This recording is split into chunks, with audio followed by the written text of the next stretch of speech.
आज हम देखेंगे MAT and Ind AS. MAT and Ind AS section 115 JB. Section 115 JB. MAT और Ind AS, जब इंड एस आया तब मैट को लेके बहुत सारे रूल्स बनाए गए। इसमें कहा गया कि बुक प्रॉफिट्स, मैट के लिए यदि आप बुक प्रॉफिट्स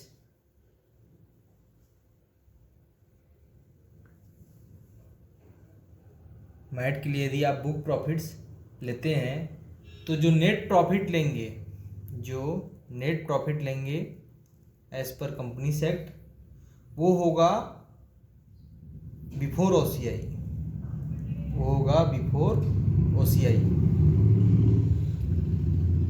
सेक्शन 115 जेबी में कहा गया कि जो कंपनियां इंड एस के हिसाब से बैलेंस शीट बनाती हैं तो उन्हें प्रॉफिट दो भाग में बांटना पड़ता है as per Ind AS, normal book profit और OCI, other comprehensive income. OCI मतलब अदर कॉम्प्रहेंसिव इनकम। तो जब हम मैट के लिए बुक प्रॉफिट लेंगे वो नेट प्रॉफिट लेंगे बिफोर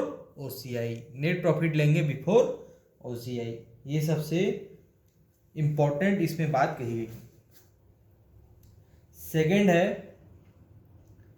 कि जो 115 जेबी का सब सेक्शन 2A है, जो सेक्शन 115 जेबी का सब सेक्शन 2A है, उसमें कहा गया कि जो for a company whose financial statement are drawn up in compliance to the Indian accounting standards specified in annexure to the companies rules Indian accounting standard rules 2015, the book profit is computed in accordance with explanation 1 to subsection 2 shall be further।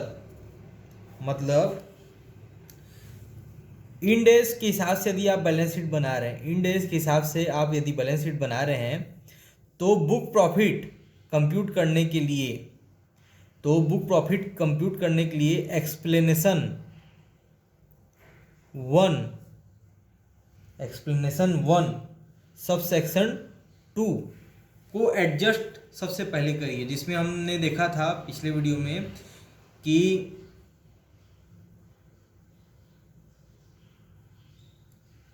आप जो मोटे मोटे disallowance मतलब income tax का disallowance, income tax के interest का disallowance, ये सब इसमें दिए हुए हैं। तो बुक प्रॉफिट को एक्सप्लेनेशन 1-2 का एडजस्टमेंट करने के बाद जो अपन बुक प्रॉफिट निकालते हैं नॉर्मली, उसके बाद अपन क्या करेंगे, उसमें इंक्रीज करेंगे। पहला पॉइंट में दिया गया कि increased by all amounts credited to other comprehensive income, जो कि बाद में items that will not be reclassified to profit and loss account। Section 115 JB 2A में इंड एस के हिसाब से यदि आप बुक प्रॉफिट निकाल रहे हैं तो एक्सप्लेनेशन 1-2 में जो एडजस्टमेंट दिए हैं उसको करने के बाद आप पहला एडजस्टमेंट कीजिए, आप बुक प्रॉफिट्स को बढ़ा दीजिए। ऐसे आइटम से बढ़ाइए, आप बुक प्रॉफिट को ऐसे आइटम से बढ़ाइए जो बाद में पीएल अकाउंट में रिक्लासीफाई नहीं होगा। ऐसे कुछ एक्सपेंस होते हैं ओसीआई के जो पीएल अकाउंट में बाद में रिक्लासीफाई नहीं होगा। तो बाद में रिक्लासीफाई यदि हो जाता है तो बाद में पीएल अकाउंट में वो ऑटोमेटिकली फ्यूचर में ऐड हो जाता, जिससे हम उसमें मैट वसूल कर सकते थे। लेकिन चूंकि इसमें ये बाद में रिक्लासीफाई पीएल अकाउंट में नहीं होगा तो हम इसी साल के बुक प्रॉफिट में इसको इंक्रीज कर देते हैं।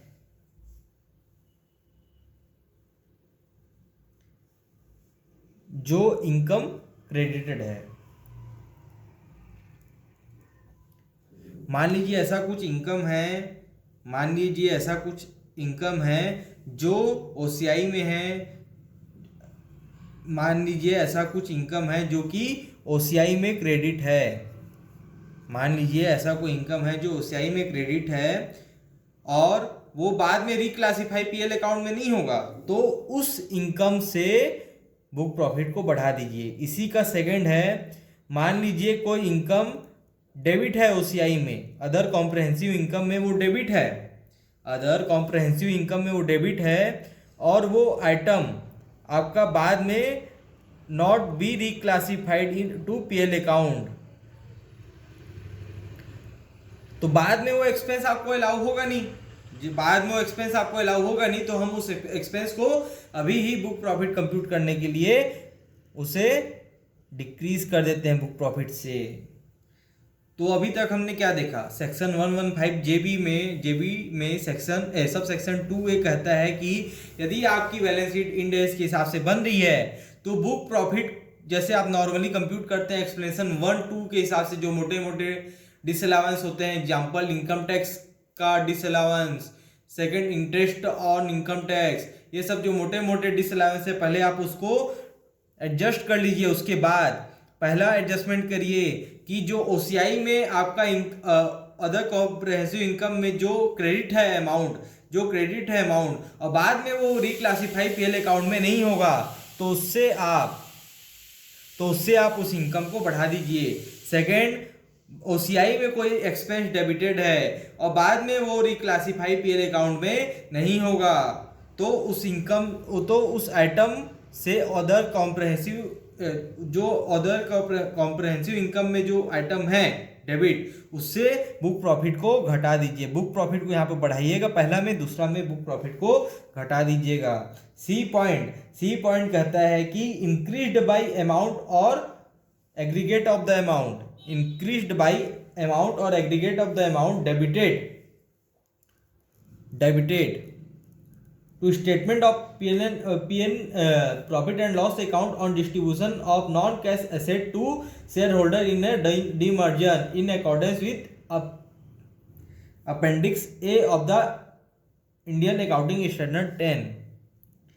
तो इंक्रीज कीजिए डेबिटेड, जो अमाउंट डेबिटेड है पीएनएल अकाउंट में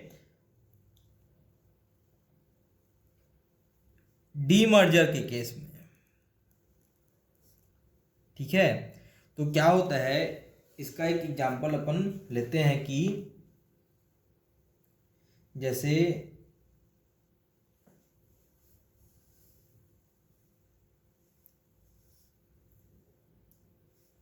डीमर्जर हुआ तो बुक वैल्यू मान लीजिए 100 लाख है, फेयर मार्केट वैल्यू 90 लाख है, तो यहाँ पर इंड एस 10 के हिसाब से 10 लाख रुपए का लॉस होगा। तो आपने उसे पीएनएल अकाउंट बनाते टाइम उसे 10 लाख रुपए से डेबिट कर दिया होगा, जिससे आपकी इनकम कम हो गई होगी। तो आप उस इनकम से, तो आप उस आइटम से बुक प्रॉफिट को बढ़ा दीजिए। डी पॉइंट है, आप डिक्रीज करिए amount credited to PNL account, जो कि डीमर्जर के टाइम ये अराइज हुआ था। इसका एग्जांपल है, मान लीजिए आपकी बुक वैल्यू है, डीमर्जर करते टाइम आपकी बुक वैल्यू है 100 लाख और आपकी फेयर मार्केट वैल्यू है 112 लाख। तो इंड एस 10 के हिसाब से 12 लाख रुपए का आपने पीएनएल अकाउंट में इनकम शो कर दिया होगा। 12 लाख रुपए का जो डीमर्ज्ड कंपनी है वो 12 लाख रुपए का अपना पीएनएल अकाउंट में प्रॉफिट शो कर दी होगी, तो उसे आप लेस कर दीजिए।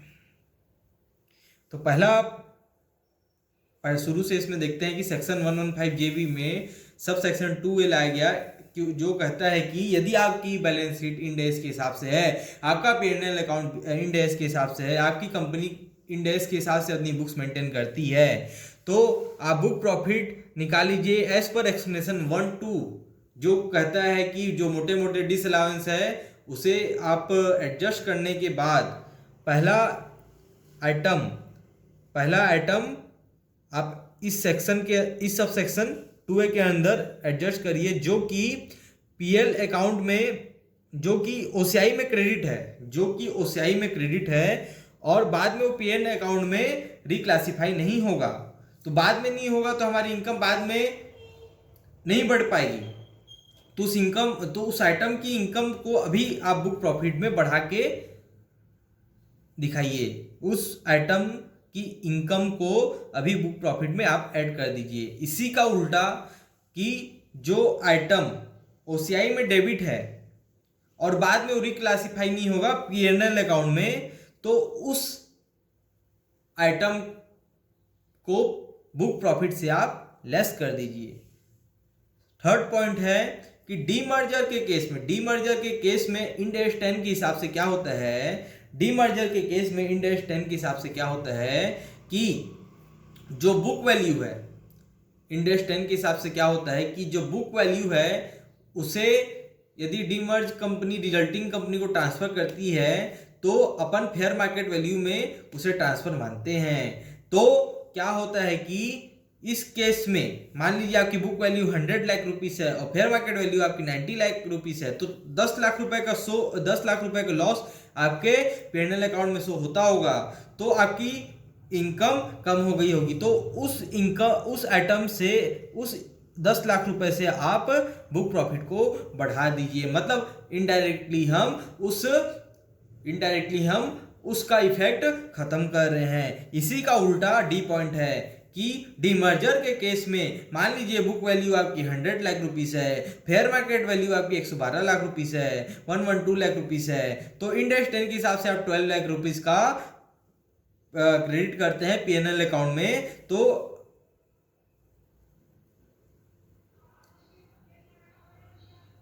पीएनएल अकाउंट में आप क्रेडिट करते हैं, तो वो एक्चुअल में तो हमारा रियलाइजेशन नहीं है, तो आप इससे इनकम को कम कर दीजिए, बुक वैल्यू को आप बुक प्रॉफिट को आप कम कर दीजिए। तो हमारा ABCD पॉइंट। इसके बाद जो क्लॉज 1 और 2 है, क्लॉज A और B है, क्लॉज A और B है, इसके बारे में एक्सेप्शन लाया गया। उसमें लिखा गया कि provided that nothing contained in clause A or clause B shall apply to the amount credited or debited to other comprehensive income under the head item that will not be reclassified to P&L account in respect of, first है revaluation surplus for asset in accordance with the Ind AS 16 और Ind AS 38। पहला क्या है कि revaluation surplus PP का और intangible asset का, और सेकंड है इक्विटी इंस्ट्रूमेंट।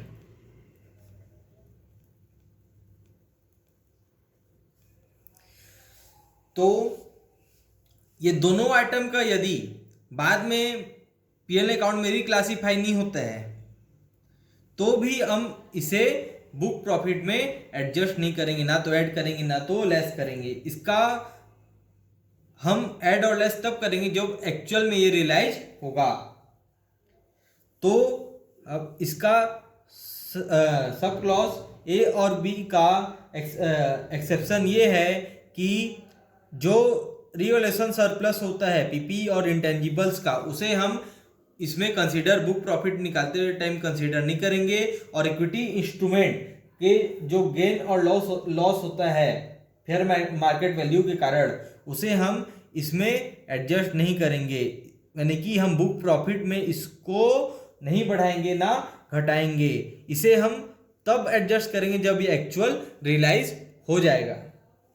फिर एक कहा गया प्रोवाइडेड फर्दर, फिर एक कहा गया प्रोवाइडेड फर्दर, मतलब एक और एक्सेप्शन क्या है कि जो that the book profit of the previous year in which the asset or the investment referred to in the first proviso is retired, disposed, realized or otherwise transferred shall be increased or decreased as the case may be by the amount or aggregate of the amount referred in the first proviso for the previous year or any of the preceding previous relatable to such asset or investment। मतलब इसमें यही कहा गया है कि इसमें पहला proviso में कहा गया कि हम इसके जो प्रॉफिट और गेन और लॉस जो अपना ओसीआई में दिखता रहेगा उसे हम बुक प्रॉफिट में एडजस्ट नहीं करेंगे।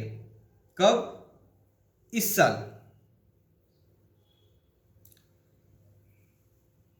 एक एग्जांपल लेते हैं, जैसे कोई आइटम है जो किसी एसेट का हम लोग रीवैल्यूएट किए या फिर इक्विटी इंस्ट्रूमेंट को अपन फेयर मार्केट वैल्यू में लाए, तो उससे इनकम अराइज हुआ या लॉस, तो हम उसे बुक प्रॉफिट में ऐड या लेस नहीं करेंगे। ये हमारा फर्स्ट प्रोविजो कहता है। सेकंड प्रोविजो क्या कहता है कि हम इसे ऐड और लेस करेंगे जब ये एक्चुअल में सेल होगा या एक्चुअल में रियलाइज होगा और अदरवाइज डिस्पोज होगा। ठीक है, तो अभी तक का समरी ये है कि सेक्शन 115 JB2A कहता है कि जो कंपनियां इंड एस फॉलो करती है वो बुक प्रॉफिट कंप्यूट करेगी एज पर एक्सप्लेनेशन 1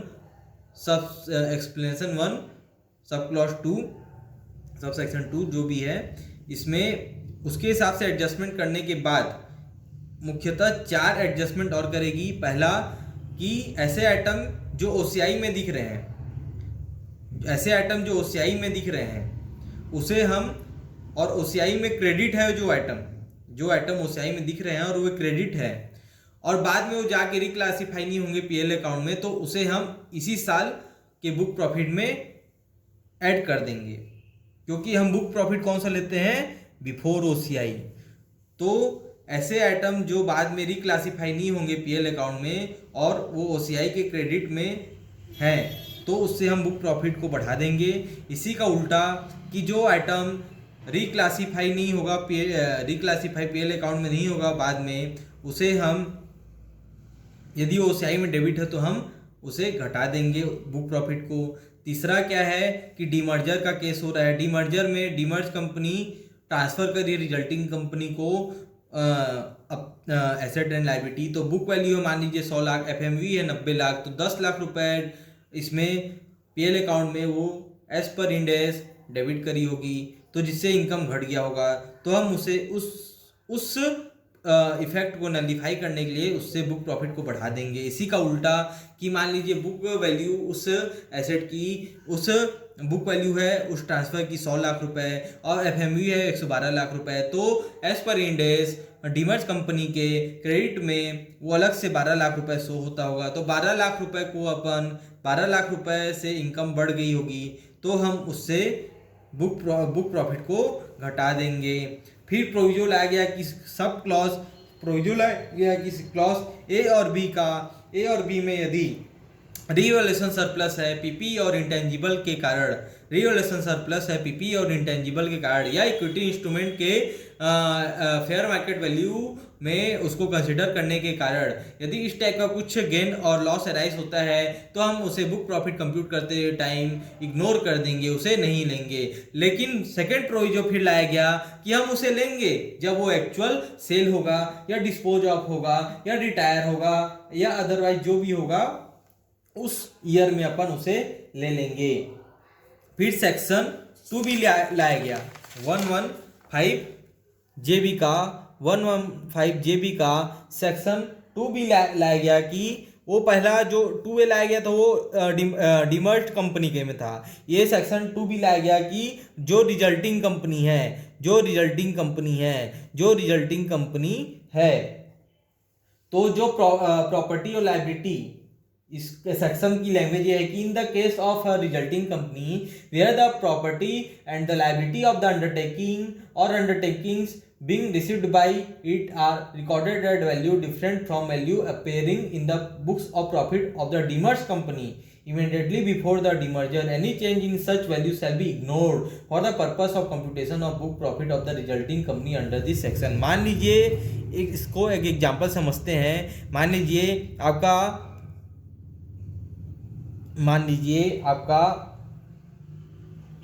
कोई बुक्स में एसेट है, वो 100 लाख रुपीस का है. मान लीजिए कोई बुक्स में एसेट है डीमर्ज कंपनी के 100 लाख रुपीस का. इसको रिजल्टिंग कंपनी को ट्रांसफर करती है 250 लाख रुपए में. तो एज पर 115 JB 2A क्लॉज सी और क्लॉज डी में अपन जो ये 150 लाख रुपए का गेन हुआ, इसको नेट प्रॉफिट में वो दिखता होगा, तो हम उसे रेड्यूस कर देंगे अभी जो हमने देखा उस हिसाब से. तो इसका इफेक्ट आपका खत्म हो गया. अब as per sub section 2B में जो डेप्रीसिएशन मिलेगा रिजल्टिंग कंपनी को, वो 250 लाख में ना मिलके 100 लाख रुपीस में आपको मिलेगा. तो depreciation of resulting company will be on 100 lakhs for computing book profit. ठीक है, तो हमने ये अच्छा से देख लिया है इसके बारे में. तो इसमें एक दो एनालिसिस वाली चीज़ है कि जब कंपनी इंड एस अडॉप्ट करती है फर्स्ट टाइम, तो ट्रांजिशन डिफरेंस होता है. ट्रांजिशन डिफरेंस को बैलेंस शीट में अलग से वे शो करती है. बैलेंस शीट में उसे ट्रांजिशन डिफरेंस के नाम से उसे शो करती है फर्स्ट ईयर में. ठीक है, तो जो ट्रांजिशन डिफरेंस होता है ये बैलेंस शीट में लायबिलिटी साइड भी हो सकती है यदि क्रेडिट बैलेंस है, और आपका एसेट साइड भी हो सकती है यदि डेबिट बैलेंस है. तो उसे हम बुक प्रॉफिट में 5 साल में, मान लीजिए 100 लाख रुपए का क्रेडिट बैलेंस है, तो उसे हम बुक प्रॉफिट में 5 साल में उसे एडजस्ट करेंगे. ठीक है. दूसरा नोट ये है कि जो ट्रांजिशन अमाउंट होगी, जो ये ट्रांजिशन अमाउंट अपन कैलकुलेट करेंगे, इसमें अपन एक्सक्लूड करेंगे क्या क्या को. पहला है एनी फॉरेन एक्सचेंज फ्लक्चुएशन, दूसरा है रीवैल्यूएशन ऑफ पीपी, और तीसरा है रीवैल्यूएशन ऑफ इक्विटी इंस्ट्रूमेंट. इसे हम ट्रांजिशन अमाउंट निकालते टाइम इग्नोर कर देंगे. तो ये था हमारा इंड एस विथ मैट.